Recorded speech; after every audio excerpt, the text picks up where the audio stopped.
അശ്വതിന്റെ സ്മെല്ല ഇത്. എന്തേ? ഇങ്ങനെയാണല്ലോ ബാത്റൂം പോകുമ്പോ സ്പ്രേ എടുത്തു പോണ്ടേ. അതെന്തിനാ സ്പ്രേ? ആരും പോയിട്ട് നല്ല സ്മെല്ല്.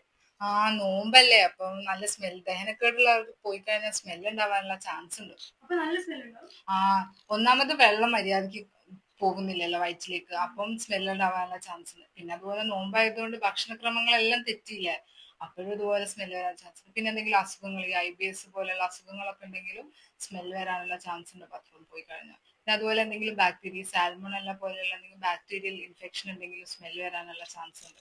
ഇതിന് പരിഹാരം എന്താ? ഇതിന് പരിഹാരം ഉണ്ട്. നന്നായി വെള്ളം കുടിക്കുക. നോമ്പാണെങ്കിലും നോമ്പ് എടുക്കുന്നതിന് മുന്നേ നോമ്പ് തുറന്നാലും നന്നായി വെള്ളം കുടിക്കുക. അതേപോലെ തന്നെ നമ്മൾ കഴിക്കുന്ന ഭക്ഷണം നല്ല ബാലൻസ്ഡ് ആയിട്ട് നല്ല ഹെൽത്തി ഫുഡായിട്ട് കഴിക്കുക. പിന്നെ നന്നായി ചവച്ചരച്ച് കഴിക്കുക.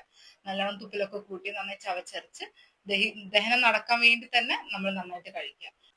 അതേപോലെ എന്നിട്ടും ഈ സ്മെല്ലിന്റെ പ്രശ്നം ഒരുപാട് കാലമായിട്ട് ഉണ്ടാവുകയാണെങ്കിൽ ഒരു നല്ലൊരു ഡോക്ടറെ കാണിക്കുന്നത് നല്ലതായിരിക്കും.